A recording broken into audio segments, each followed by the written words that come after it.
Bienvenidos todos a este, ¿verdad?, Congreso Internacional, por supuesto, filosófico de teoría crítica. Y es para mí un gusto estar aquí moderando la mesa, ¿verdad?, respecto a teoría crítica y feminismo. Y se va a poner la cosa muy buena porque estas tres mujeres son así como que las que necesitamos ser. Bien, vamos a iniciar, ¿verdad?, con Berenice Amador, después viene María Ávila y al final Dinora Hernández. Recuerdo que tienen 20 minutos, ¿verdad? Yo les puedo recordar porque vamos rebasados en tiempo y luego viene otra mesa, ¿no? Entonces, le damos la bienvenida a Berenice Amador Saavedra. Ella va a hablar de las imágenes de feminidad en la cultura. Una revisión crítica a la igualdad desde Herbert Marcuse. Y bueno, le damos la palabra. Adelante, estamos ávidas de escucharla. Muchísimas gracias. Los saludo de nuevo a todos con muchísimo gusto. Debo de confesar que estoy muy emocionada de participar y antes de empezar quiero agradecer muchísimo esta oportunidad y por supuesto compartir mesa con Dinora, con María. Gracias, Ruth, de verdad es un honor para mí. Voy a darme permiso de leer lo que preparé con ánimo de ser respetuosa con estos tiempos y empiezo con un epígrafe. Esperemos que abran los ojos y que al garantizarse la libertad de todos los individuos no se olvide la suerte de las infortunadas muchachas. Pero si ellas consiguen que sus quejas sean atendidas, si ellas aprenden a situarse por encima de las costumbres y los prejuicios, si logran pisotear con audacia las vergonzosas cadenas con las que pretenden avasallarlas, pronto triunfarán sobre las costumbres y la opinión. Donatien de Sade, Filosofía en el tocador. El pasado 8 de marzo vimos replicarse, entre muchas otras, la imagen de Lila Sisas o Helen G. sujetando una bomba de humo con el gesto de devolverla al agresor durante los actos de la marcha conmemorativa del Día de las Mujeres. Referencias y discursos varios han surgido desde ese día en alusión a una revisión, si se nos permite confrontación, de aquello llamado lo femenino. Las coordenadas de dichas alocuciones de una u otra manera señalan un conjunto de imaginarios que social y culturalmente se desprenden de la cultura patriarcal en Occidente, ya sea que critiquen el arrojo en el ejercicio de cierta rudeza asociada culturalmente a los caracteres masculinos o que se limiten a indicar en ese ejercicio un igualitarismo de facto. La revisión o confrontación realizada en estos términos invita al análisis tanto de los imaginarios que tradicionalmente ciñen lo femenino como de la forma en la que hemos asistido a su transformación. Desde ahí es que en esta oportunidad buscamos realizar una revisión a la recuperación de las cualidades femeninas que Marcuse propone como rescate de otra sensibilidad que permita liberarnos del dominio capitalista y como crítica a la igualdad moderna. Lo anterior, con el propósito de recuperar en lo expuesto por el autor, si es en esas cualidades que hallaremos el germen de la liberación de hombres, mujeres, de la sociedad entera, tal cual él lo propone. Para ello, primeramente recuperaremos dos referencias de Herbert Marcuse sobre el movimiento feminista de la segunda mitad del siglo pasado. Por un lado, la recuperación de lo femenino frente al principio de rendimiento del productivismo. Por otro, los señalamientos del autor respecto a los alcances del movimiento feminista, para finalmente apuntar algunas consideraciones respecto a la actualidad y el aporte de las demandas al feminismo por parte de Marcuse.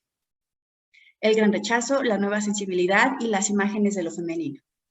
En Imágenes de Feminidad, a través de las pautas trazadas por Silvia Bovenschen y Marianne Schuller, Marcuse apunta dos sentencias que no las únicas, pero que consideramos ejes problematizadores respecto a las bases de las luchas sociales encaminadas a la liberación de las mujeres, a saber, 1, la liberación de la sociedad pasa por la liberación de los hombres y esta por la liberación de las mujeres, y 2, la imagen tradicional de lo femenino guarda el germen de dicha liberación.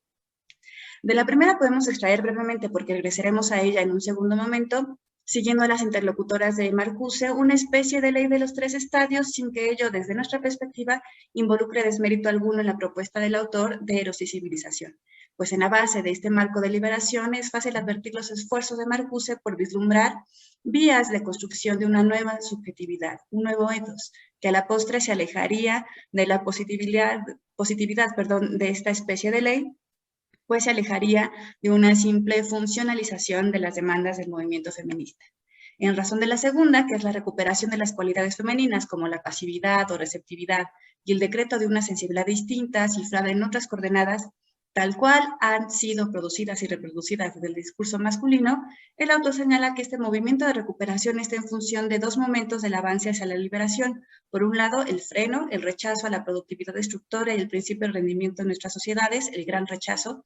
Por otro, el rescate de esta otra sensibilidad cifrada en esas otras coordenadas, que permitirían advertir, en términos del autor, la posibilidad de construir una nueva sensibilidad, una nueva subjetividad desde la reinvención de los deseos humanos, construyendo así una nueva segunda naturaleza. En este sentido, al verse confrontado por Bobbesen y Schuller respecto a cómo, a la luz de las reivindicaciones sostenidas por el movimiento feminista, es posible o plausible siquiera rescatar las cualidades culturalmente asociadas a la feminidad, pasividad, receptividad, sensibilidad, delicadeza, para dar soporte a estas luchas, Marcuse parte de asentar su posicionamiento hacia cierta interpretación de dichas cualidades, para señalar que, y lo cito, pasividad y receptividad pueden malentenderse fácilmente como sinónimos de sumisión. Para mí, significan lo contrario. Protesta contra la productividad destructiva, contra la agresión, contra el principio de rendimiento. Fin de la cita. Tras este posicionamiento, las interlocutoras insisten en señalar que es justo en tales imágenes de feminidad producidas desde el discurso masculino que históricamente se ha ejercido el condicionamiento cultural de las mujeres, caracterizándolas desde la interioridad, siendo que, desde una lectura dialéctica en la literatura, por ejemplo, lo femenino cargado de las cualidades de lo sensible se ha encumbrado como promesa de felicidad, pero que, en contraste, en el día a día, las mujeres son blanco de discriminación a raíz de estimarlas desde los atributos de lo sensible, sean atributos reales o supuestos. De lo anterior desprenden a lo largo de sus intervenciones que es necesario seguir señalando cierta falsedad de la imagen femenina que el discurso masculino ha erigido históricamente, y que de este hecho se sigue desprendiendo que lo femenino todavía está por construirse. En contraste a esta presentación de las imágenes de feminidad, Marcuse propone, en primer término, no olvidar que efectivamente dicha construcción de lo femenino en imágenes ha sido y sigue siendo pautada por varones, pero que no obstante esto, no se puede ni sería válido para la crítica caer en la generalidad de negar la pertinencia de dichas imágenes en el análisis de la función social tanto de las imágenes mismas como de la reivindicación de las mujeres, en tanto que se busque la superación del dominio capitalista y de la cultura patriarcal, solo por el hecho de ser o seguir siendo generadas desde el discurso masculino. Sobre esto, el autor explica que, y lo cito de nuevo, lo decisivo no es quién ha proyectado y definido esas cualidades, sino más bien su función histórico-social. Y a este respecto estimo que estas imágenes están lo suficientemente colmadas de realidad como para convertirse en la sociedad patriarcal en un punto de cristalización de un contrapotencial libertador, de un proyecto de libertad. La imagen proyectada por los varones se vuelve contra los imagineros. Fin de la cita. Así, tras la enumeración de diversas obras donde se ejemplifican los caracteres culturalmente asociados a la feminidad, Marcuse recupera que es justo en esta distinción cualitativa entre varones y mujeres, ya sea que se piense en términos de lo público, lo privado, en los tiempos de productividad, en los tiempos de goce o en el ejercicio de la violencia y en el ejercicio de la libertad, distinción que por supuesto se proyecta en esas imágenes femeninas, va a ser, según esto y según él, en donde podamos hallar el germen, las pautas para la construcción de una nueva sensibilidad para mujeres y hombres, basada en Eros, en un nuevo ejercicio de la economía de divinidad, en una exaltación del principio femenino en el orden social. El movimiento feminista y la crítica a las sociedades industrialmente avanzadas. Rosie de Riveret o Rosie la remachadora ha sido durante las últimas décadas una imagen recurridamente citada como ícono de las reivindicaciones feministas en la lucha por la igualdad en el ejercicio de los derechos sociales y civiles. Es fácil recordar la imagen de Rosie inspirada en una canción que pretendía motivar a las mujeres estadounidenses a trabajar mientras los hombres perdían la vida en la Segunda Guerra Mundial, levantando el puño, enseñando bíceps con el overo remangado, pañuelo rojo en la testa y sí, ya con la leyenda We Can Do It. Quizá podemos recordar pocas imágenes con tanta claridad como a Rosie, ya sea en su versión original, pegada en las paredes de la Westinghouse House Electric, aún con los motivos de Norman Rockwell o ya en alguna emulación. Sin duda, esta imagen se ha erigido como símbolo de las potencialidades conquistadas en la lucha por el pan, el cobijo y el respeto de las mujeres dentro de las sociedades capitalistas. Ya ha sido asentado en diversos lugares que la salida de las mujeres al espacio público en la modernidad fue a raíz de la búsqueda de empleo durante la Segunda Revolución Industrial, hecho que es sin duda el marco de las reivindicaciones feministas por el ejercicio igualitario de derechos civiles y sociales. En este marco del desarrollo de las sociedades capitalistas, donde el espacio público se ha ido gestando desde y por las relaciones establecidas entre hombres y mujeres, las pautas derivadas de la actualización de las cualidades o caracteres femeninos y masculinos son recuperadas siempre en el análisis de las luchas sociales y civiles por la conquista de la felicidad prometida en la modernidad. En Marxismo y Feminismo, Marcuse no se aleja de esta revisión y nos plantea que el desarrollo y la liberación de las cualidades culturalmente asignadas a lo femenino a escala social se traduciría en este salto cualitativo hacia la liberación del dominio capitalista.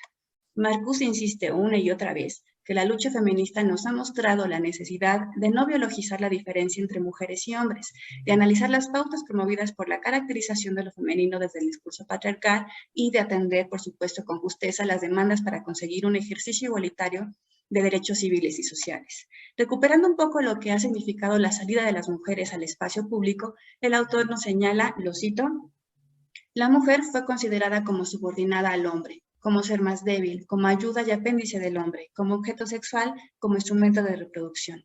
Únicamente como trabajadora, alcanzó la mujer una forma de igualdad, una represiva igualdad con el hombre. Fin de la cita. Si bien la revisión de las bases, los alcances y los límites de las luchas sociales por la igualdad de los derechos hoy día pasa por el análisis de las luchas feministas, estas últimas, todas, se siguen centrando en la conquista de esa igualdad represiva. En este sentido, vale la pena preguntar en qué medida la igualdad deseada es represiva y hasta qué punto la liberación y el desarrollo de las cualidades femeninas posibilitaría la conquista de esa libertad ya sin el talante represivo. Por un lado, la forma de igualdad de la mujer con el hombre ha imprimido el desarrollo de caracteres masculinos, sino en detrimento de las cualidades femeninas y con cierta continuidad en la minusvaloración de estas últimas, y claro, por los elementos socioculturales involucrados en esta lucha por el ejercicio igualitario de derechos. El productivismo, la agresión, el principio de rendimiento se siguen posicionando en todas las esferas del desarrollo social. El empeño de cierta rudeza o dureza en las conquistas cotidianas son ejemplo del carácter represivo del desarrollo de dichos caracteres. En palabras de Marcuse, lo cito, el principio de rendimiento, con la alienación inherente a él, será también mantenido y reproducido por las mujeres. Para conseguir la igualdad de derechos, presupuesto esencial de la liberación, el movimiento feminista tiene que ser también agresivo. Pero la igualdad de derechos no es todavía libertad. Fin de la cita. Ahora bien, en alusión a la libertad de liberación de las cualidades femeninas a escala social, el autor agrega que, lo cito de nuevo, pienso que hay buenas razones para llamar a esta forma de sociedad socialista un socialismo feminista. La mujer habría conseguido, en su formación general de sus capacidades, igualdad de derechos, una igualdad total de derechos en lo económico, político y cultural, y sobre esa base de igualdad se verían penetradas todas las relaciones sociales, como también las personales. Y da el ejemplo. El hombre y su postura ante la naturaleza por la sensibilidad receptiva concentrada en la época de dominación masculina, en su mayor parte, en la mujer, daría, pues, como resultado que la antítesis masculino-femenino se convirtiera entonces en una síntesis, la idea imaginaria del androginismo. Fin de la cita. Al decir de Marcuse, recuperar el desarrollo igualitario de los caracteres femeninos y masculinos en hombres y mujeres, más allá de reducir las diferencias biológicas, estaría encaminado a liberar de la carga de inferioridad a lo femenino y a justipreciar la receptividad, la sensibilidad, cierta pasividad, en atención a una nueva forma de relacionarnos con nosotros mismos y con la naturaleza. Esto permitiría llevar a la esfera pública no solo la reducción paulatina de la cosificación, sino que alcanzaría a tocar la esfera de la producción, de la tecnología y, por supuesto, de la producción de conocimiento.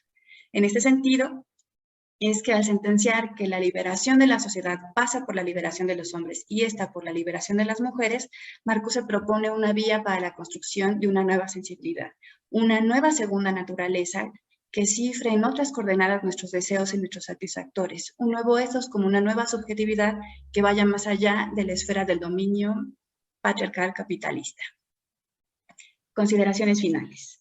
A la luz del análisis y la recuperación de las imágenes de lo femenino efectuado por Marcuse, es posible no solo advertir la apuesta por justipreciar la función histórico-social de lo femenino, sino también el papel de las imágenes que lo han promovido. En este sentido, siguiendo las referencias del autor al potencial emancipador de la imagen, ligado al potencial emancipador de la imaginación y la fantasía, es plausible recuperar no únicamente la revisión crítica a la lucha de la conquista de igualdades en los ámbitos económico, político y cultural, sino también promover este acercamiento y producción a las imágenes mismas. ya sea Madame Bovary, Sor Juana, Rosy, Helen G., Desdémona, Antígona o Elinor de Aquitania, el potencial de la imagen de lo femenino quizás sí contenga el germen de nuestra liberación. Quizás sí sea plausible apostar por el desarrollo y liberación de los caracteres femeninos a escala social, aunque esto reporte una advertencia. Cito a Marcuse. Esta será ciertamente una lucha llena de amargos conflictos, dolor y tormentos. Un ejemplo de ello son las tensiones en las relaciones eróticas, tensiones que aparecerán irremisiblemente en el curso del proceso de liberación. Tensiones que no pueden ser eliminadas ni en una forma superficial juguetona, ni por medio de la brutalidad, ni por el hecho de que uno emprenda relaciones de cambio.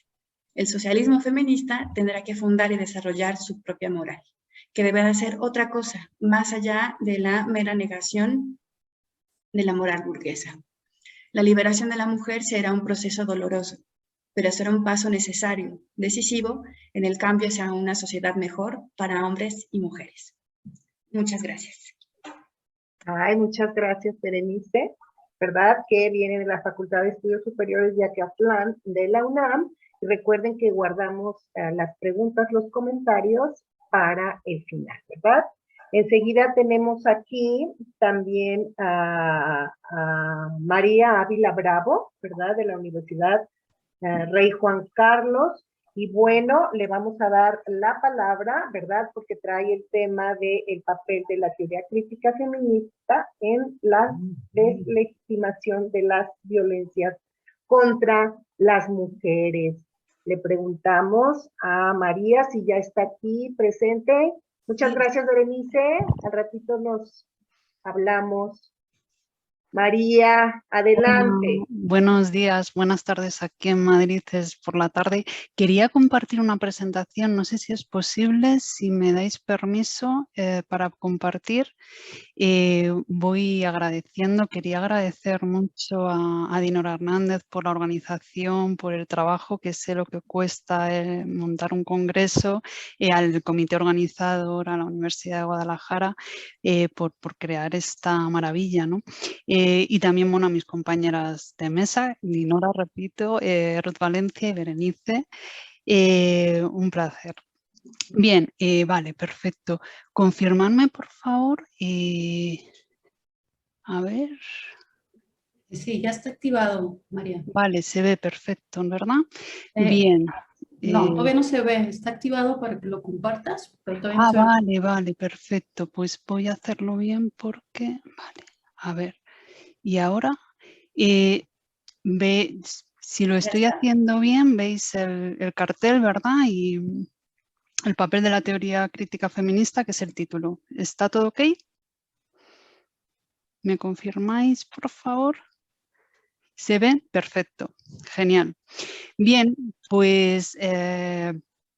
bueno, voy a 20 minutos, son y 24, perfecto. Bueno, frente a la teoría tradicional, caracterizada por una visión objetiva y desinteresada de los objetos de estudios, la teoría crítica se va a autoproclamar un estudio interesado, movido por un afán de cambio y emancipación, por una actitud de rebeldía ante lo dado, y en este sentido, el feminismo, bueno, pues cumple con todo lo que podemos considerar una teoría crítica, ¿verdad?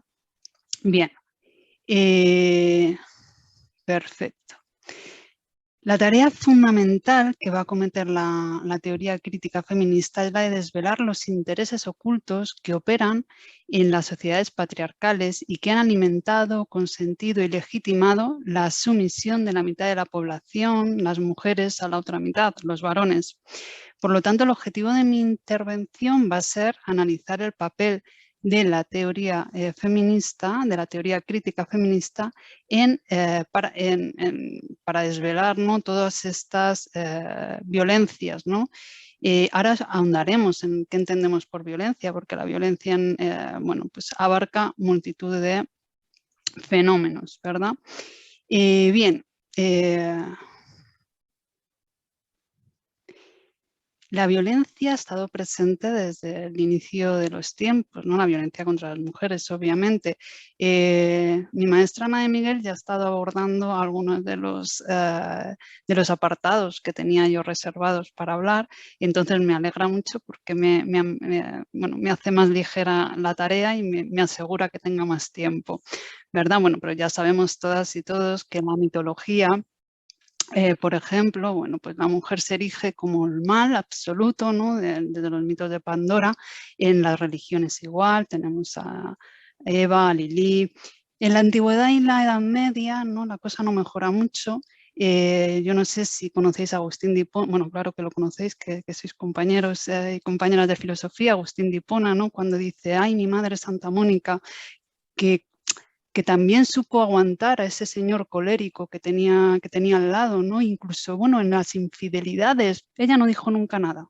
Y cuando venía gente, cuando venían sus compañeras, sus vecinas con la cara marcada, Santa Mónica lo que decía era, hey, es que les buscáis, tranquilo, no os enfrentéis a ellos, ¿no? Y las que la hacían, o sea, ese discurso, ¿no? Que normalizaba, legitimaba la violencia, ¿no? Como, bueno, venga, si no te enfrentas a él, si no, la cosa disminuye, ¿vale?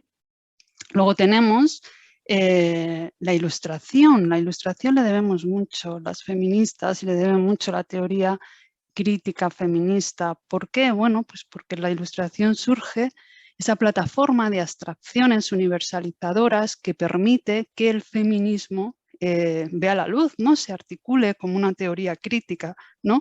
Bajo la idea de igualdad, justicia, ¿cómo vamos a seguir consintiendo que la mitad de la población se vea exiliada, ¿no? De la ciudadanía? ¿Somos iguales o no?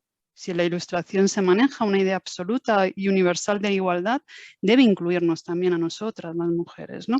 Bien, pero tenemos el caso de Rousseau, ¿no? Ese padre de la democracia moderna, y como ya lo ha contado todo Ana de Miguel estupendamente, que nos excluyó y nos mandó a la esfera de Sofía, y además nos dedicó una educación especial, ¿no? Una educación para mantener, ¿no? Nuestra educación era relativa al varón. Con Kant tampoco mejoramos mucho. No sé si que es otro gran ilustrado, ¿no? El atrévete a el sapere aude famoso de Kant. Bueno, pues a nosotras en Lo bello y lo sublime nos dijo que, bueno, que sí que éramos muy bellas, ¿no? En Sexo y Carácter, que es el cumbre de la misoginia romántica en el siglo XIX, el feminismo ya era un fenómeno social y una teoría muy potente. Consiguió mover a mujeres de todos los lugares del mundo reclamando el derecho a la ciudadanía, y contra ese movimiento lo que encontramos es una reacción misógina, ¿no? Lo que se ha dado en llamar la misoginia romántica, que estaba encabezada dirigida por filósofos, médicos, científicos, ¿no? Que atribuían eso el calor del ovario enfría el cerebro, si piensas la esterilidad, ¿no? Entonces se esgrimen una serie de argumentos de carácter biológico y de carácter científico o pseudocientífico para excluir a las mujeres. Bueno, pues con Weininger y su obra Sexo y Carácter podemos dar por culminada la misoginia romántica, justo a finales del siglo XIX, principios del XX. Y coge, por decirlo con Celia Amorós, ¿no? que le atribuye a Freud esa especie de misoginia tecnificada, ¿no? Que condena a patología todo aquel intento que tenemos las mujeres por reclamar la igualdad. Las mujeres que reclaman la igualdad son seres patológicos, ¿verdad? No sé si acordáis, aparte, bueno, del mito del orgasmo vaginal, de la envidia de pene, del complejo de Electra, bueno, una larga serie de deudas que tenemos con Freud. Bien, pues si podemos hacer este brevísimo, rapidísimo ejercicio de dar visibilidad a las diversas formas de legitimación de la violencia que se han ejercido contra las mujeres a lo largo de la historia, es posible en la medida en que somos capaces de realizar una lectura no androcéntrica. Y esta lectura no androcéntrica es posible precisamente gracias a la denuncia que ha hecho la teoría crítica feminista, gracias a la denuncia que ha hecho a la ideología de género que sustenta el sistema patriarcal. Entonces, bueno, como sabemos, el feminismo en sentido amplio bueno, pues es la lucha por la igualdad en todos los ámbitos, en el social, en el político, en el económico, en el artístico, en el religioso, allá donde hay hombres y mujeres lo que se reclama es la igualdad, ¿no? Incluiría una triple perspectiva, ¿no? La teoría como movimiento político, como movimiento social, ¿no? El movimiento político, que es lo que consigue que avancemos, que cambiemos leyes, que, ¿no? Que aquellas compañeras que debaten y los compañeros que debaten en los estamentos políticos, el movimiento social, que es lo que vemos en las calles cada vez que hay un agravio, cada vez que reclamamos, ¿no? Ese feminismo social, incluso, bueno, cultural en el sentido de redes, ¿no? En lo que vemos en redes y lo que, yo qué sé, esa Beyoncé en el escenario, ¿no? Con su gran eslogan, ¿no? Y luego estaría el feminismo en tanto que teoría crítica de la sociedad, ¿no? En tanto que teoría crítica política, en tanto que teoría crítica del androcentrismo, del poder, del sistema de dominación, de la economía, de todo. Y la teoría crítica feminista lo que nos proporciona es ese mapa, esa especie de cartografía que nos dice o que le informa al resto de dimensiones por dónde hay que ir, el que le da la hoja de ruta, ¿no? Decía Celia Amorós, no hay nada más práctico que una buena teoría, ¿no?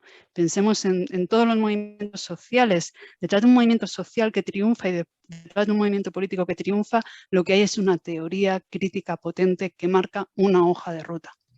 Bien, y también necesita, claro, una vanguardia informada, que es la que es capaz de transmitir lo que se produce en, iba a decir, en el pensamiento teórico, que a veces no es tan permeable, ¿no? Al resto de movimientos. Bueno, pues esa vanguardia informada, por decirlo con Amelia Valcárcel, es la que va a permitir que todo esto vaya tomando un cuerpo. Bien, no me quería meter tanto en esto. Vale, yo creo que es de todos conocidos que el feminismo, y de todas conocido que el feminismo se articula en revoluciones, pues también se llaman olas, ¿no? La primera revolución, pues surge la Ilustración, como he dicho, la podemos considerar hasta Simone de Beauvoir, aunque Simone de Beauvoir va por libre ya, ¿no? Ella está ya erige un monumento teórico, conceptual, increíble en medio de la nada, es fantástica, ¿no? Porque pensar en grupo siempre es más fácil, pero ella está sola. Os expongo esta panorámica porque yo me quiero centrar en la segunda gran revolución, que va a ser lo que se ha conocido segunda ola o el feminismo radical. ¿Por qué me centro en el feminismo radical como teoría crítica? Porque no porque el resto de olas o de revoluciones no contribuyeran a la deslegitimación de la violencia, lo hicieron y lo siguen haciendo. Pensemos en el Me Too de la cuarta ola, ¿no? Está contribuyendo. Si me centro en el feminismo radical que surge en los Estados Unidos en 60-70, es porque recogen los grandes hitos del feminismo ilustrado, del feminismo socialista y del existencialismo, ¿vale? Se declaran hijas y van en esa genealogía. Entonces, en la medida que explico el feminismo radical, si tuviera más tiempo, obviamente, simplemente, bueno, pues me defiendo de esta premura, ¿no?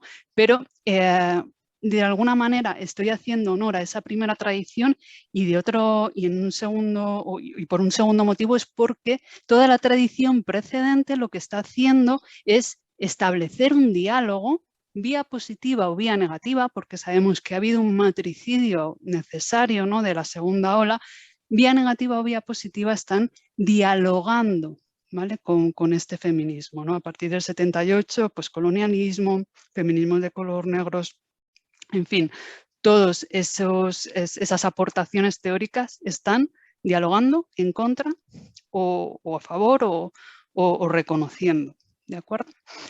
Bien, el feminismo radical va a denunciar, y aquí es francamente o evidentemente ilustrado, la doble moral. Va a abogar por la autonomía sexual. El tema de la sexualidad lo trabajó Kollontai, si la conocéis bastante, pero sí que es cierto que desde el feminismo más liberal, de corte más conservador, la sexualidad no se había tematizado todavía, ¿no? Entonces, bueno, ellas recogen recogen todas las esferas de la vida porque todo lo consideran político, es susceptible de hacer política, ¿no?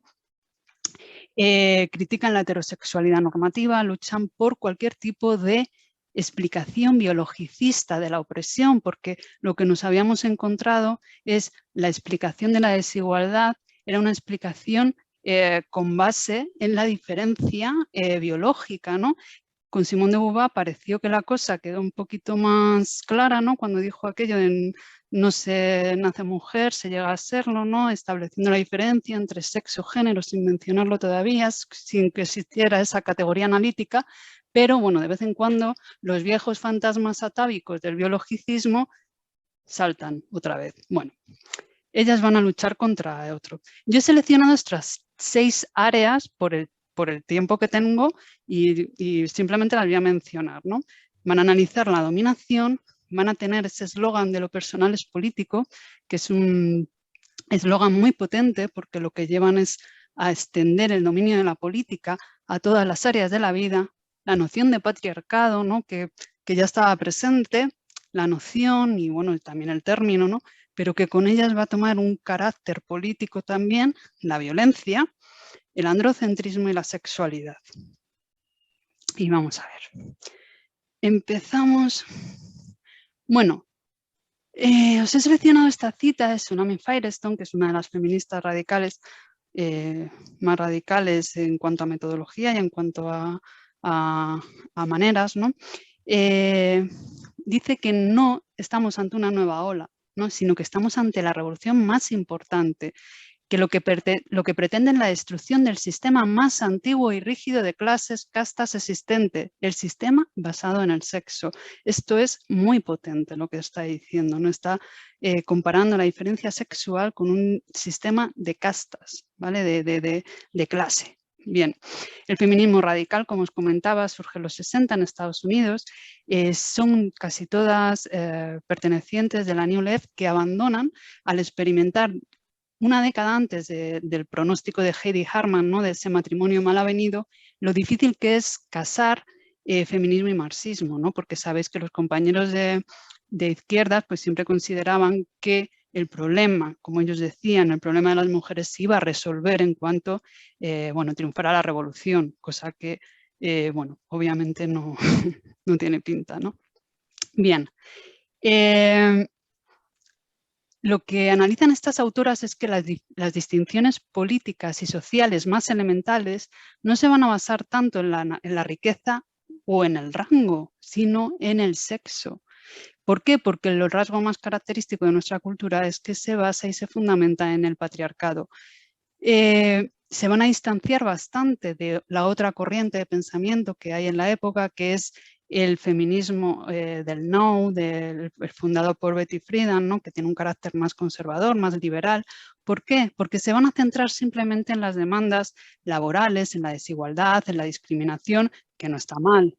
Pero, claro, ellas lo que quieren es poner, o ellas lo que consideran es que solo un proyecto en el que se ponga de manifiesto el vínculo que hay entre dominación patriarcal y dominación económica va a dar frutos, ¿no? Va a ser capaz de dar un análisis certero de lo que es la dominación sexual. Bien.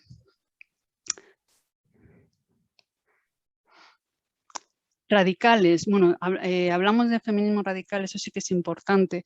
El término radical es el término, define o remite a la definición marxista de radical, ¿no? De tomar a las cosas por su raíz. Entonces ellas lo que hacen es ir a la raíz profunda de la dominación, por eso se llaman radicales. Es algo que, porque claro, eran también muy activas, ¿no?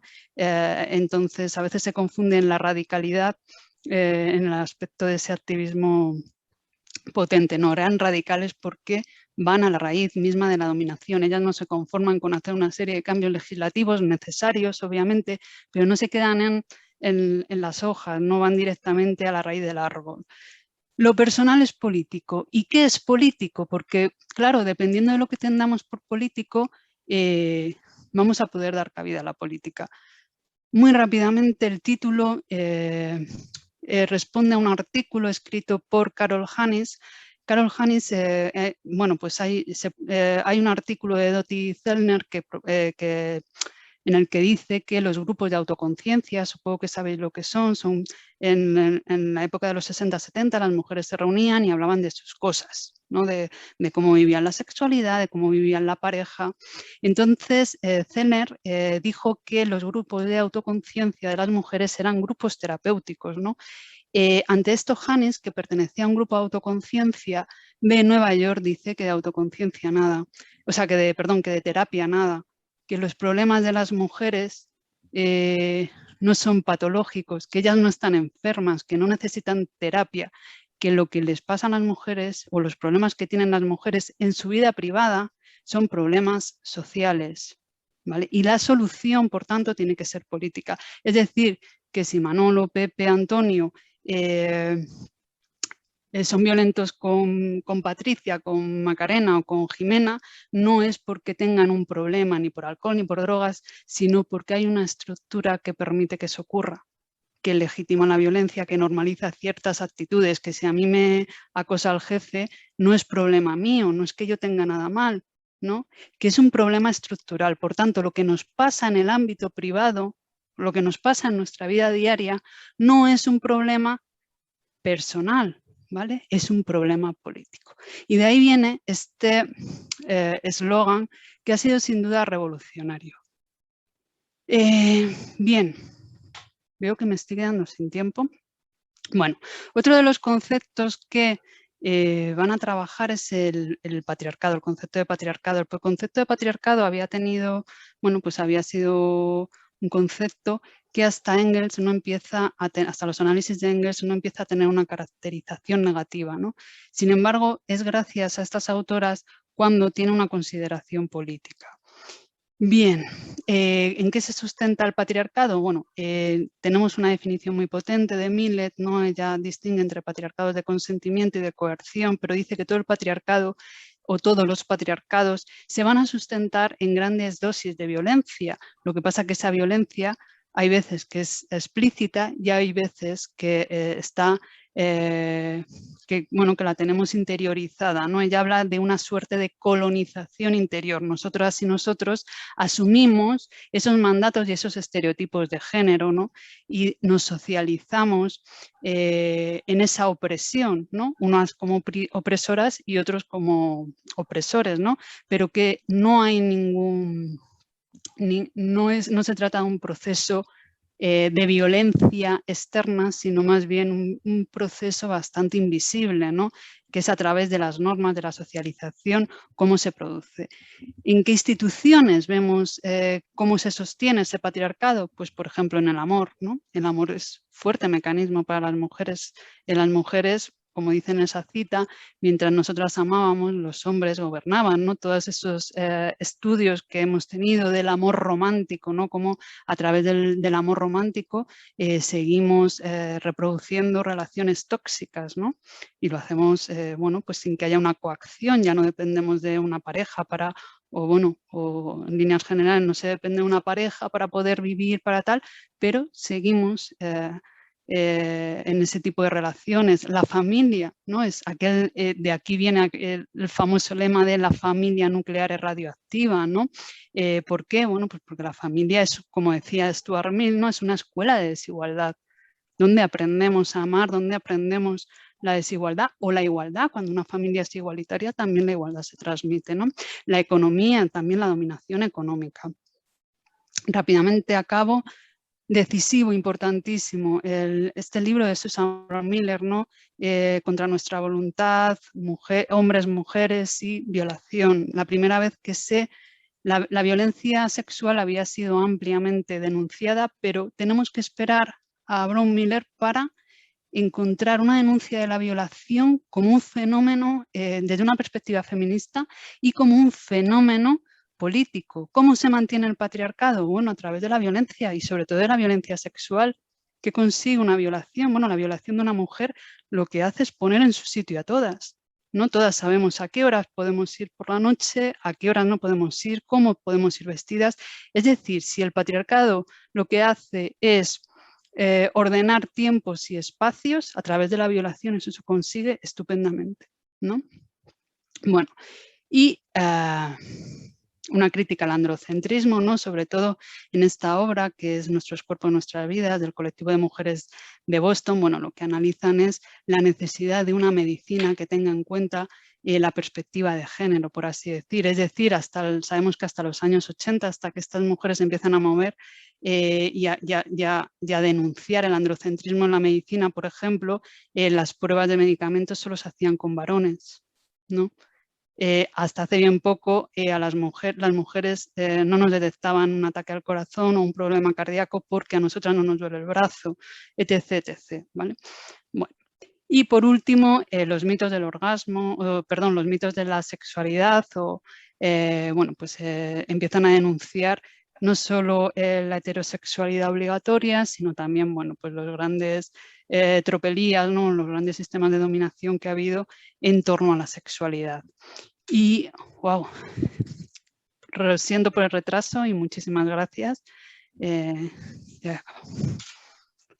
Gracias, María. Sin duda un viaje así a grandes saltos en la línea del tiempo respecto a situaciones de violencia para las mujeres muy interesantes. Desgraciadamente tenemos el tiempo encima, sigue otra mesa y vamos a darle la palabra, ¿verdad?, a Dinora, porque ella es la última ponente de la mesa, donde tiene el tema de elementos de la teoría crítica del patriarcado, dominación y violencia, para seguir en este tema, ¿verdad?, que es la violencia y que sabemos que, por supuesto, que existe y se presenta en diferentes formas. Dinora, ¿me escuchas? ¿Estás ya posicionada para tu ponencia? Sí, muchas gracias, Ruth. Adelante. Bueno, sin preámbulos, sin mucho preámbulo. Es una ponencia un tanto extensa, voy a tratar de respetar los tiempos. Iba a omitir la primera parte de mi intervención, pero considerando algunas cuestiones que mencionó la doctora Ana de Miguel y algunas preguntas que ya se están planteando en el chat, quiero comenzar con la primera parte, que es como una especie de justificación de por qué hacer una teoría crítica a partir de la Escuela de Frankfurt. Espero que se vaya solventando esto. Bien, entonces mi intervención se titula Elementos de una teoría crítica del patriarcado, dominación y violencia. El propósito de esta intervención es abrir un ángulo de interpretación más de lo que en otros trabajos he denominado imágenes dialécticas del patriarcado.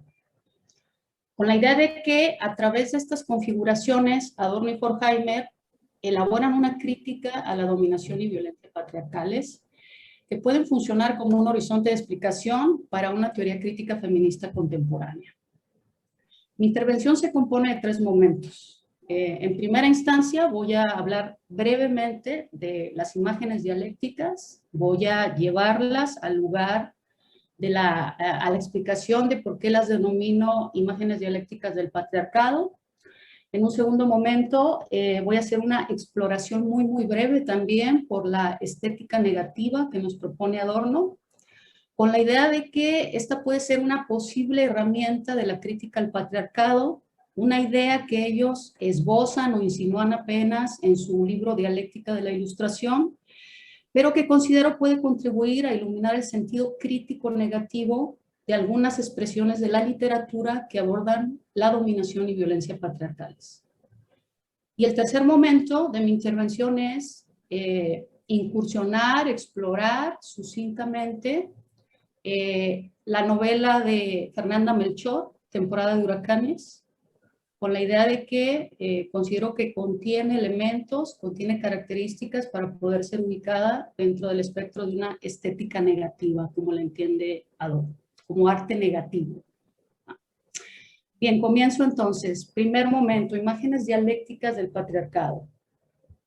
Si fuera posible encontrar un elemento integrador de las reflexiones de Adorno y Horkheimer vertidas en su emblemática obra Dialéctica de la Ilustración, ese sería el de una imagen dialéctica que se despliega en múltiples momentos.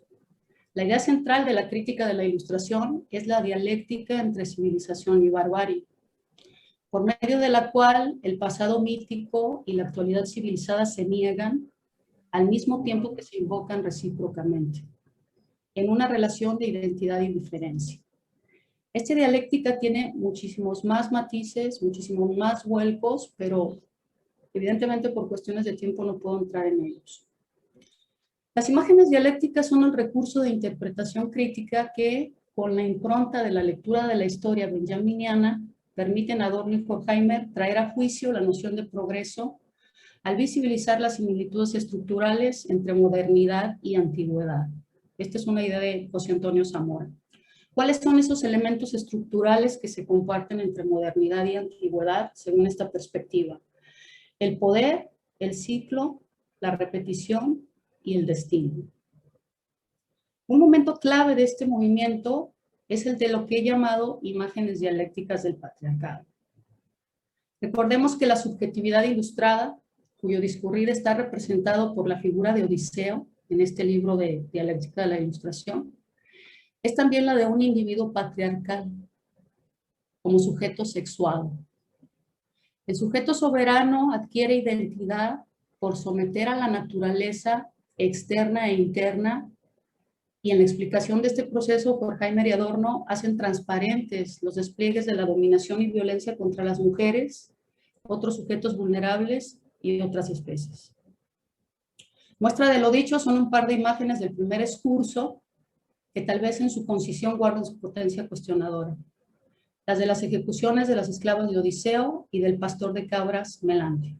Eso ustedes pueden ir a la obra, pueden revisar el primer excurso y dan con ese momento, está el cierre. De estas imágenes pueden extraerse múltiples consecuencias, enumero solo algunas.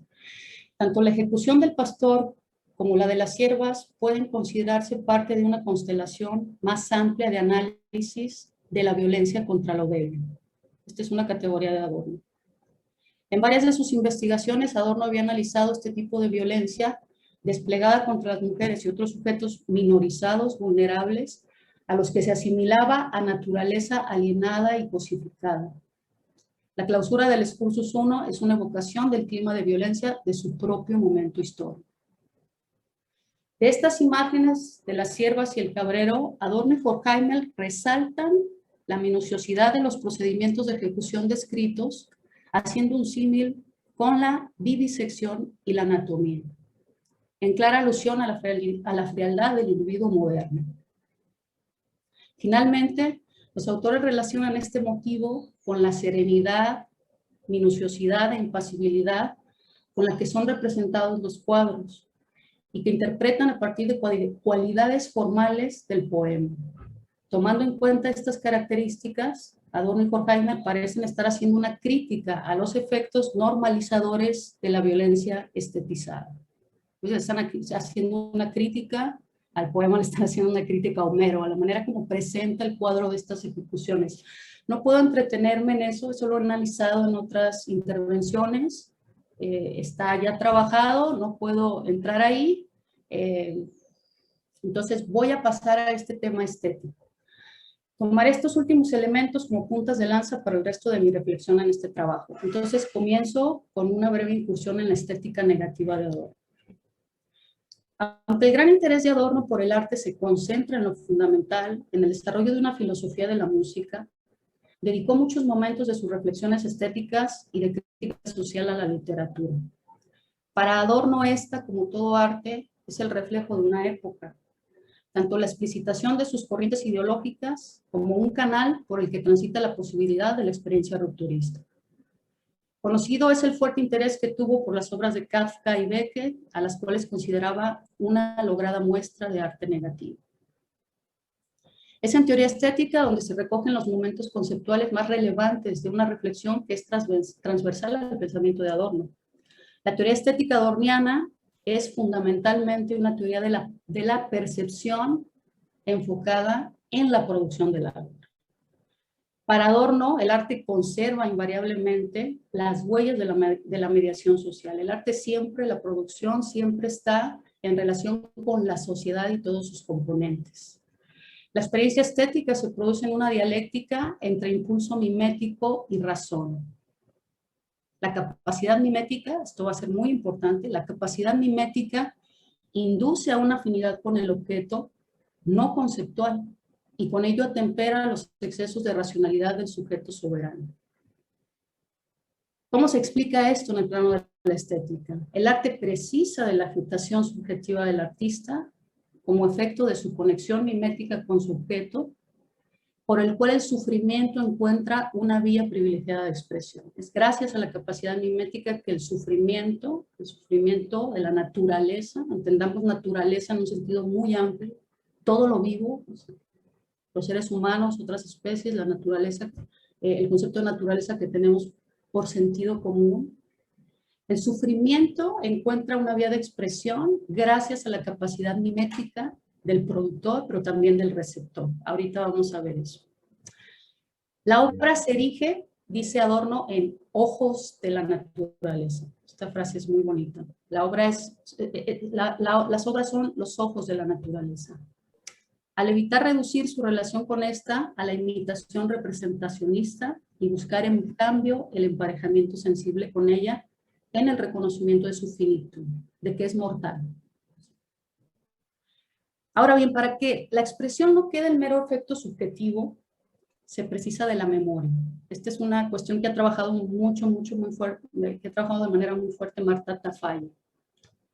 Ir más allá de la conmoción o el impacto momentáneo que puede tener la percepción de una pintura, la escucha de una pieza musical, la lectura de una novela, de un cuento, no se piensen en todos esos momentos. Ir más allá de la conmoción o el impacto momentáneo, de la apreciación desinteresada y meramente individual, solamente es posible para Adorno gracias al recuerdo, gracias a la memoria, hacer la experiencia de la memoria, del sufrimiento de lo derrotado y oprimido, al que la capacidad mimética acerca, sustrayéndolo de la ajenidad. Es esta idea la que está implícita en el llamado de recordarnos como trozo de naturaleza. Recordarnos como trozo de naturaleza. O sea, está la posibilidad de conectar miméticamente con el sufrimiento de lo vivo. La experiencia estética precisa de la racionalidad, el impulso mimético y la memoria, pero aquello que la define cabalmente es su componente negativo. De acuerdo con este principio, más allá del contenido concreto de la obra, se trata de romper las formas armoniosas para hacerlas disonantes y resquebrajadas. Y con ello molestar, perturbar, dislocar la experiencia estandarizada y el sentido común del receptor. Ese es el objetivo que tiene el arte para Adorno. El arte negativo buscaría con ello incitar un shock.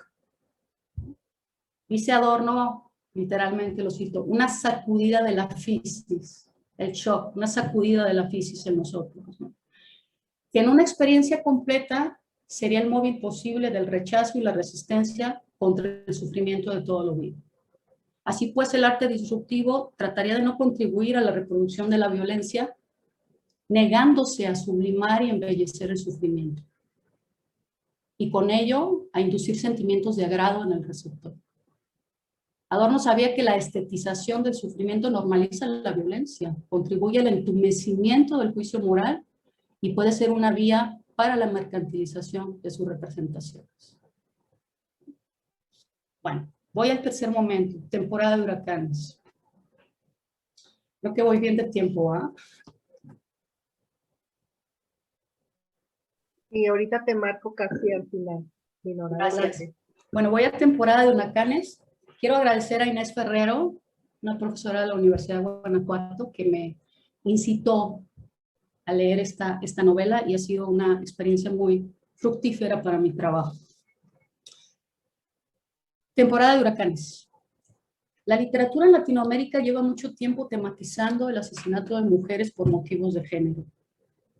Antes de que el término feminicidio viera la luz, considérese dentro de esta trama Las muertas de Jorge Ibargüengoitia y recientemente la destacada novela de Laura Restrepo, Los Molinos, donde se retrata el asesinato de una niña de 7 años a manos de un individuo de la clase bogotana, de la clase alta bogotana.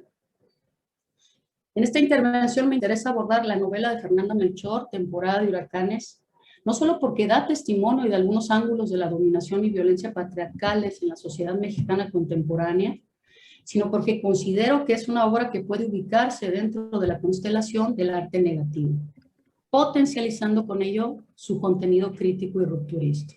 Esta sería como mi tesis, ¿no? Esta ubicación dentro de este ámbito, ser arte negativo potencializa ese contenido crítico y rupturista que por sí misma ya posee la obra.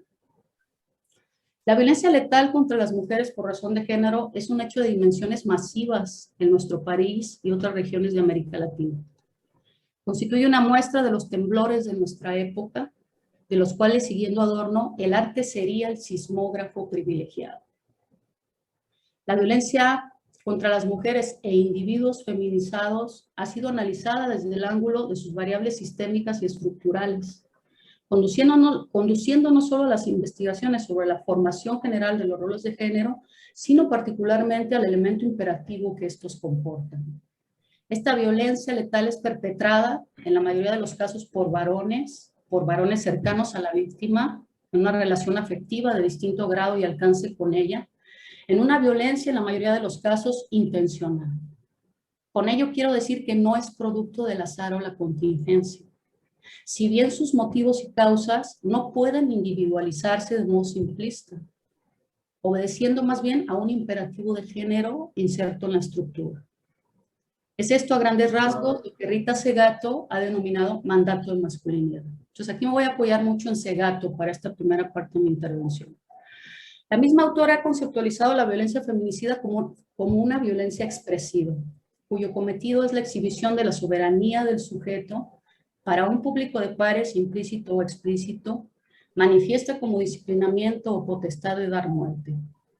Esta violencia se plasma en los cuerpos de las víctimas, configurándolas como soportes de códigos de comunicación, cuya lógica es el aleccionamiento moral sexual de las mujeres genéricas y los individuos en posiciones feminizadas, en una verdadera semiótica del patriarcado. Esto por alusión a la semiótica del Capital de Bolívar Echeverría. La violencia patriarcal es misógina y homofóbica. Está dirigida contra quien muestra signos y gestos de feminidad o quien exhibe significantes femeninos, entendidos como lo subordinado y sometido, entiéndase por esto marcas como lo inferior, vulnerable, débil, minorizado, generalmente encarnadas en los cuerpos de mujeres, pero no siempre. Desde el análisis que nos propone Segato, la violencia patriarcal se despsicologiza y desindividualiza, llevándonos a la complejidad de una trama estructural e intersubjetiva. Creo que momentos pueden darnos algunas pistas de lo enunciado en la novela de Melchor. Tiempo, Dinora. Tiempo, doctora Dinora. ¿No tenía más? No empecé a las 12, pero es que sí lo tomé. Ay, sí. 12:35, ¿cierto? 12:40, sí es cierto. Perdón. 45. Adelante. Bueno, más medio segundo. Ay, sí. Ok, el asesinato, voy a la novela de Melchor. El asesinato de la bruja chica, un homosexual travestido, es el evento sobre el que gira la novela. Este sujeto feminizado está escindido de los vínculos humanos. No porque esté en realidad aislado del mundo, sino porque sus relaciones con los otros se producen cosificadamente. Se relata que su nacimiento se parece al de las bestias y es notorio que su nombre verdadero nunca sea dicho por nadie. La bruja chica es un individuo minorizado por la comunidad y cosificado sexualmente por el régimen heterosexual. Tirada en el canal de riego del ingenio, degollada, su asesinato no solo refleja los rastros de la violencia expresiva, es también una muestra de la excepción de la que hablan Benjamin y Agamben, el estado de excepción. o del afloramiento del estado de naturaleza, así lo denomina Segundo, afloramiento del estado de naturaleza, que priva para algunos individuos vulnerables y en algunas partes desprotegidas de nuestro país, dentro de un patrón análogo en algunos puntos a la violencia contra lo débil analizada por Álvaro. Luis Miguel Brando, los perpetradores del crimen, llevan relaciones distantes y frías, casi indiferentes con sus madres y amantes, las cuales contrastan con su fraternidad homoerótica. Miembros de familias rotas, sin figuras paternas, patriarcales y empobrecidas, el Brando y Luismi son representantes de una masculinidad malograda o fragilizada a los ojos de una sociedad que continúa demandando de los hombres altas cuotas de virilidad. Luismi parece actuar por venganza en una descarga fetichista y compensatoria, con la ceguera de quien no alcanza a identificar los factores reales que explican el drama del sufrimiento de su pareja, moribunda por un aborto inducido con las hierbas de la bruja, y el suyo propio. El Brando actúa por interés, por deseos de futuro, por amor a Luismi, por oportunismo, porque se puede, porque la bruja es la inmediatez de la ocasión y el dinero, porque se puede, porque está en un estado de excepción. En ambos casos se trata de la búsqueda de un poder compensatorio, movido por un malestar socialmente causado, que se descarga en el vulnerable, en quien no devuelve el golpe, dice Adorno. Para ganar un poco de fuerza, ¿no? Fuerza entendida como dinero, virilidad, entre otros símbolos de poder asociados con lo masculino. La narración de cada uno de los 8 capítulos de los que se compone la novela discurre en un solo párrafo de decenas de páginas. Esto es muy interesante, un solo párrafo de decenas de páginas. Las líneas se continúan sin remanso, sostenidas por una multitud de voces que se suceden y empalman, sin darle oportunidad al silencio. Los miembros del colectivo cuentan cada uno su historia, recuerdos, sueños y sentido de la realidad, que convergen solamente en los momentos que explican el asesinato de la bruja chica. Melchor ordena los acontecimientos en una trama de relaciones no lineales. Los hechos que provienen de lo que cuentan, piensan, creen, recuerdan, sueñan los personajes generan la percepción de estar ante un hecho social total, el del asesinato, que implica en mayor o menor medida a todos los participantes de la historia. Este involucramiento no es solo el de las historias de cada uno de los individuos, sí y no, puesto que éstas emergen con sus mediaciones sociales. Los contornos del suelo económico, político y cultural, el elemento tierra y sus temperaturas, con el que se mezclan los vientos de la violencia puestos en las voces de los protagonistas. La temporalidad que marca el ritmo de temporada de huracanes no deja lugar a ningún instante de ruptura, con lo que lo cualitativamente distinto parece quedar definitivamente cancelado. El tiempo de Villa y La Matosa, los sitios en los que se desenvuelve la historia, es el de lo inexorable. Los acontecimientos emergen y se anudan con otros sin descanso, en un tiempo sin fisuras, en donde no hay acontecimiento ni resistencia, lo cual sugiere un escenario de aparente movimiento dentro del destino. Esta idea se refuerza con la asimilación de la sociedad de elemento natural. La vida de la comunidad discurre como segunda naturaleza, de modo que los eventos sociales expresan la realidad de un vínculo social enajenado y fetichista, así como de relaciones de dominación que del mismo modo que la violencia aparecen diseminados dentro de la estructura social. En Yesenia, Norma, la bruja chica y su madre, la bruja, convergen todos los tipos de violencia. Ellas encarnan y padecen la historia de la dominación y el ciclo de la violencia patriarcal en sus entornos familiares y relaciones afectivas, legitimadas por una tradición que se viene repitiendo en abuelas, madres, hermanas, hijas, y ante las cuales solo parece existir el recurso de la conformidad. Voy cerrando porque ya se me termina el tiempo. Temporada de huracanes es un compendio de la violencia contemporánea en nuestro país. La novela muestra cómo esta se ha convertido en el factor que cohesiona el tejido social en muchas regiones de México, sustituyendo los afectos asociados típicamente con esa función. En este entramado social, la violencia de género se manifiesta prácticamente en todas sus tipificaciones y subdivisiones. Es física, psicológica, económica, política, sexual, obstétrica, y ahí lo dejo. La de Melchor es una historia sin final feliz, en quien los muertos, paradójicamente, por fin adquieren humanidad. Este motivo es muy interesante al cierre de la novela. En actitud mimética, el abuelo habla a los cadáveres mientras los entierra. Les anuncia la llegada de la calma y por fin, dice él, la salida del agujero. Muy interesante, ¿no? Porque parece que la capacidad mimética solo emerge cuando el individuo ya está muerto, ¿no? O sea, no se da con el vivo, o sea, no se da ese emparejamiento sensible, esa comunicación, ¿no? Porque el arte en su negatividad, señala Adorno, trataría de dar testimonio de lo irreconciliado y reconciliarlo tendencialmente. En alguna región del Golfo de México, de Villa La Matosa, pueblos apenas, sin iglesias ni calles, lugar de paso y aprovisionamiento de alimentos, alcohol y sexo, en el camino que va de los pozos de petróleo a la refinería, se anudan la barbarie y la civilización.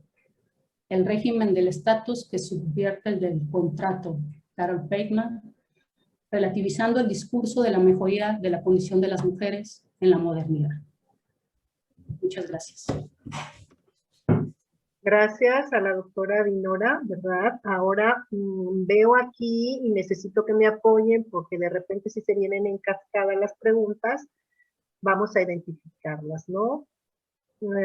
Direccionarlas a los ponentes o decir que para el panel en general. A Dinora le están preguntando, ¿verdad? ¿Cuáles pueden ser las potencialidades de la literatura para plasmar, comprender y transformar la realidad humana desde una específica o una perspectiva, perdón, filosófica, y luego ya en particular en la teoría crítica, Dinora? Sí, no me dejaste respirar, ¿eh? No, y ¿sabes qué? El tiempo apremia, pero les quiero decir que maravillosas las tres, pero si no, luego no va a haber chance para que hablen.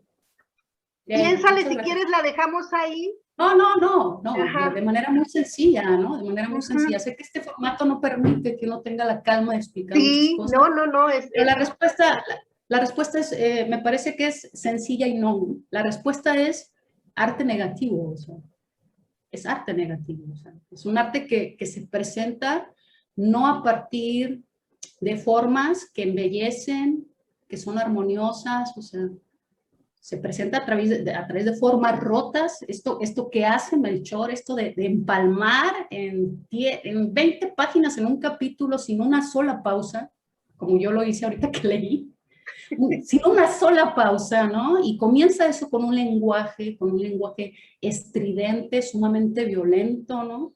Cargadísimo de violencia, y no termina, o sea, es como una película de una sola secuencia, una toma de una sola secuencia que continúa y continúa y continúa sin remanso, ¿no? Evidentemente, ¿eso qué provoca? Bueno, a mí lo que me provocó fue molestia, sí me provocó molestia, o sea, más allá del contenido o el contenido y la forma en conjunción, presentado de esa manera, tiene el objetivo de romper la experiencia cotidiana que nosotros tenemos en la percepción de las cosas. Y que entonces esa violencia no la estilices, no la normalices, sino que esa violencia moleste, ¿no? Moleste, interrumpa tu experiencia. O sea, es más o menos eso lo que quiere hacer Adorno, y me parece, por eso mi tesis fue, bueno, esto potencializa el contenido crítico de la violencia patriarcal y tal, porque te molesta, te interrumpe, ¿no? No es algo que vas a asimilar fácilmente a tu experiencia cotidiana, o al menos esa es la apuesta que tuvo Adorno con sus análisis, ¿no? Con su propuesta de estética negativa. Ya. Parece ser que sí estás contestando aquí a la otra pregunta, ¿verdad? Sobre las propuestas cargadas de identidad. Aquí de una vez parece ser que sí, a Santiago Juárez le estás contestando con respecto a la estética negativa. ¿Quién más quiere hacer momento de preguntas, respuestas, comentarios, cualquiera de las situaciones? Miren, me voy a permitir, y lo anoté aquí en mi bitácora pequeña, donde alguien pregunta, ¿verdad? Creo que Ernesto de Jesús, pero ahí no entendí muy bien, a lo mejor se le fue una letra por otra, en alguna... podemos revisar el chat. Si les parece también a ustedes, Bere, María, Sí. ¿quieren tomar alguna pregunta del chat? Porque sí me comentó Ruth que de repente eso... Ajá, esa viene en general.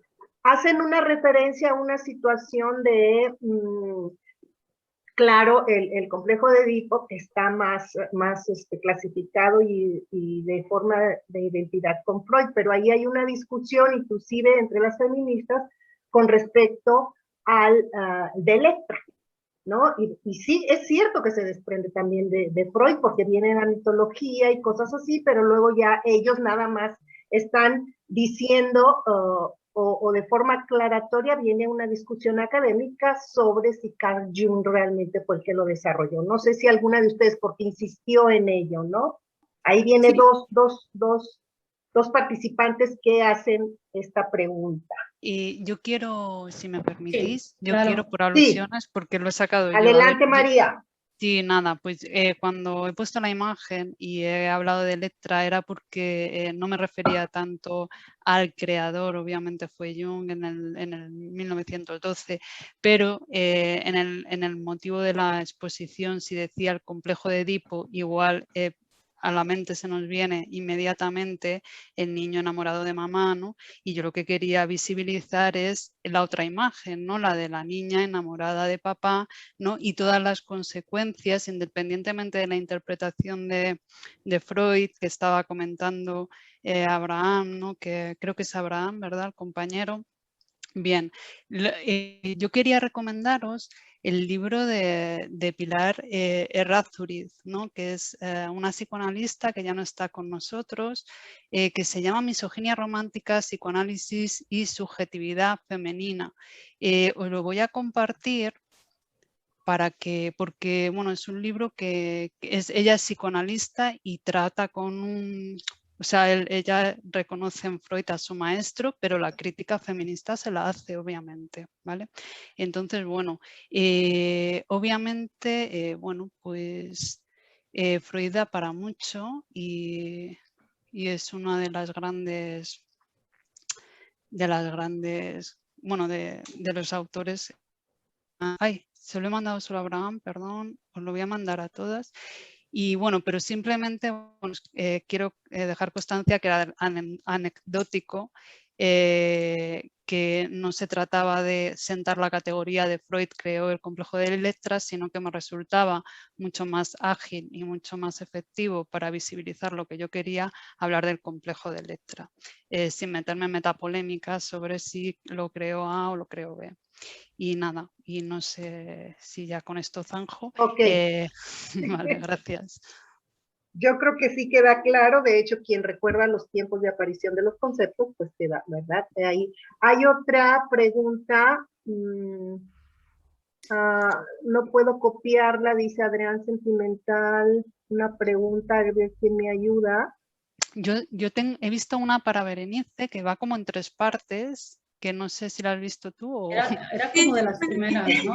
Sí, era de las primeras. A ver, Bere, sí. Bere, ¿la tienes o no? Sí, sí la copié. Ok, sí, la copié. sale. Bueno, quizá no la pueden anunciar completa, porque sí viene con varias partes.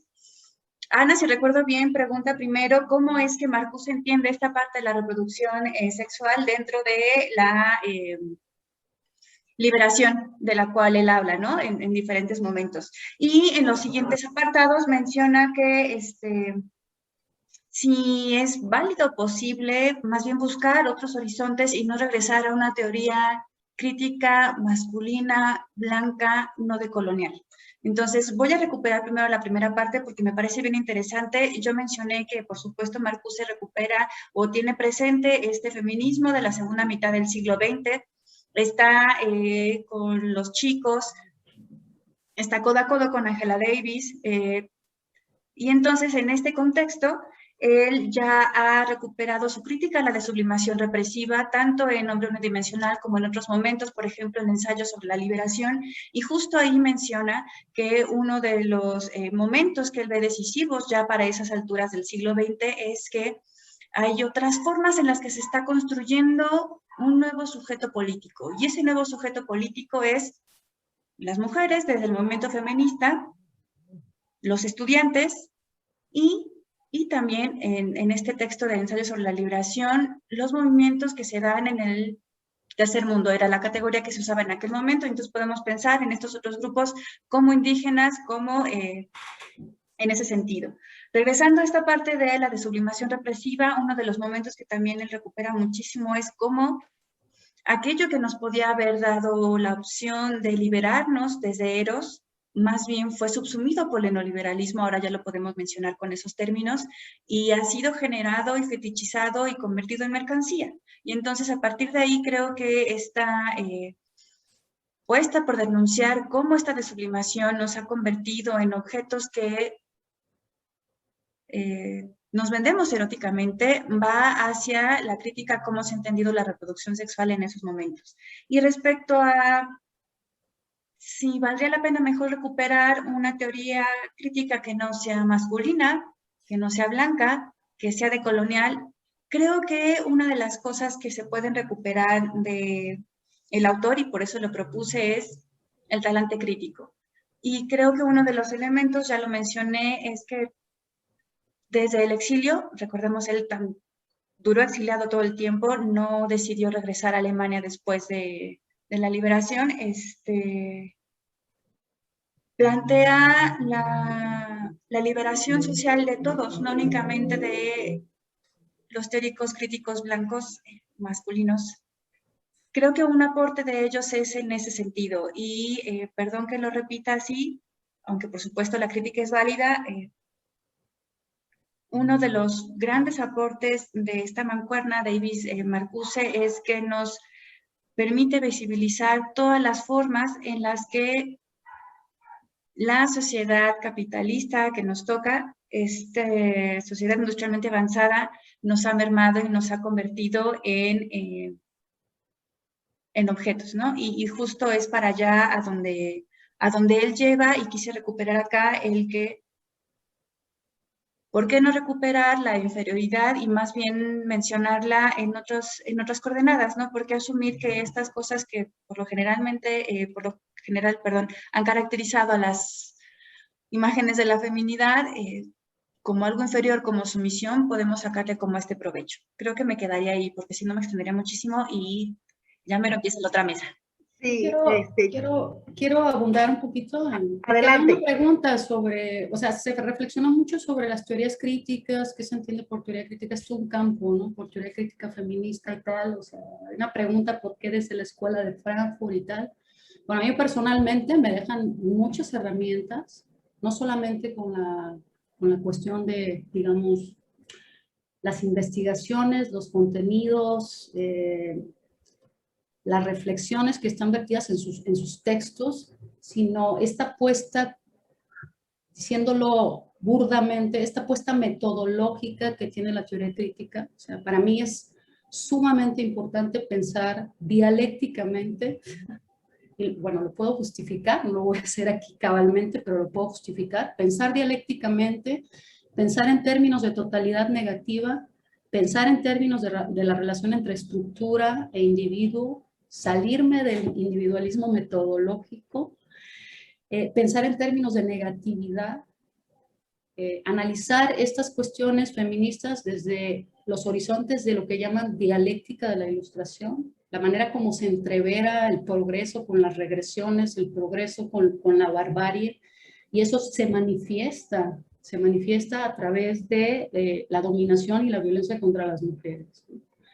Entonces, digamos, ese es como mi esquema de justificación para pensar, porque yo sí parto de una teoría crítica negativa desde la negatividad que plantea la escuela de Frankfurt.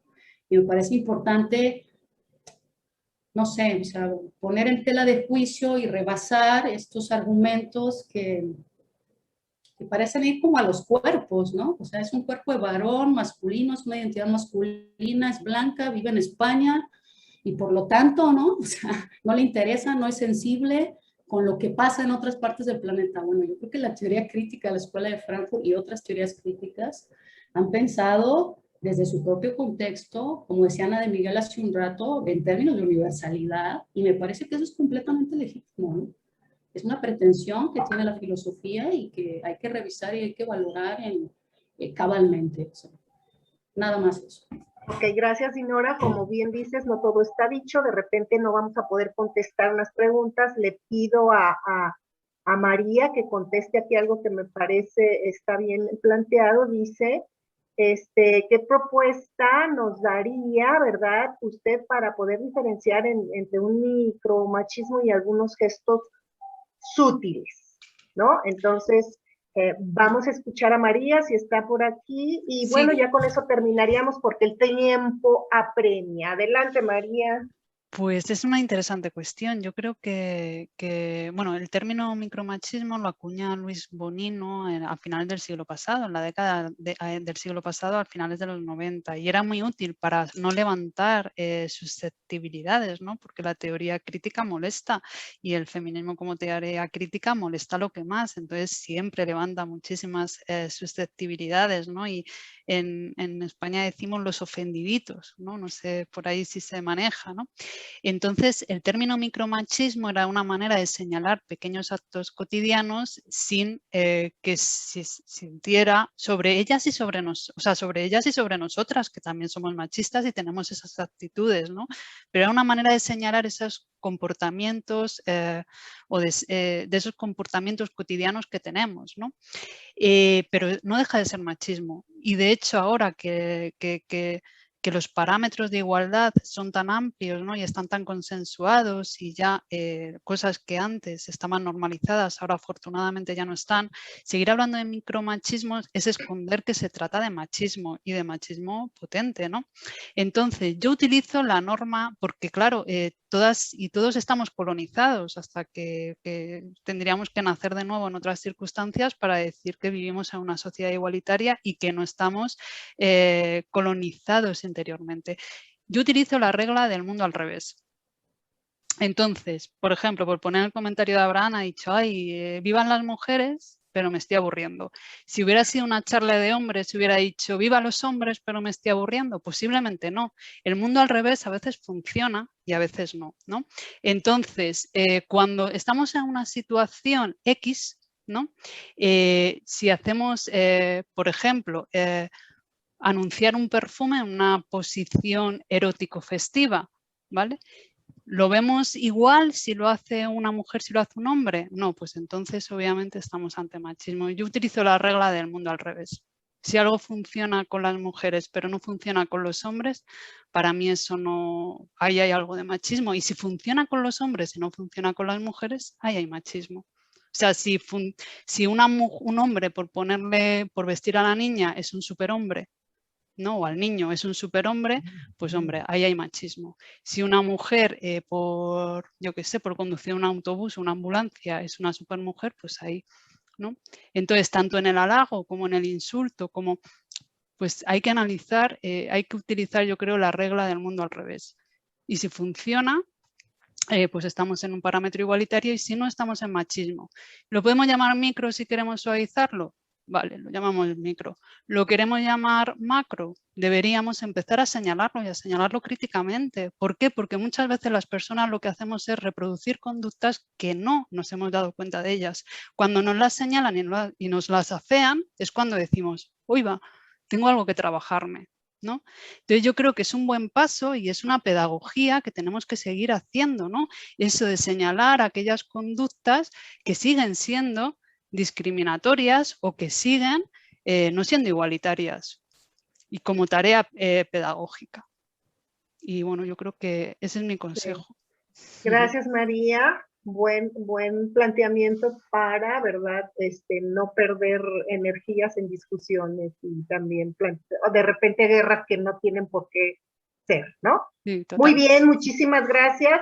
Terminamos justo a tiempo. Les agradezco a las ponentes, a Berenice, muy bien, me encantó, a María, Dinora no se diga, y siempre hace falta tiempo para estos conversatorios, ¿verdad? Bueno, yo creo que damos por terminado. Les agradecemos forma teórica crítica y en especial el feminismo. Yo me quedo muy contenta de escucharlas y por supuesto gracias a todos. No tenemos tiempo, ahí están las preguntas, los planteamientos, pero cerramos con esta fórmula que me parece genial. Ok, gracias por estar aquí, nos vemos, un aplauso a todas y nos despedimos. Que estén bien, los invitamos a las próximas mesas. ¿Sale?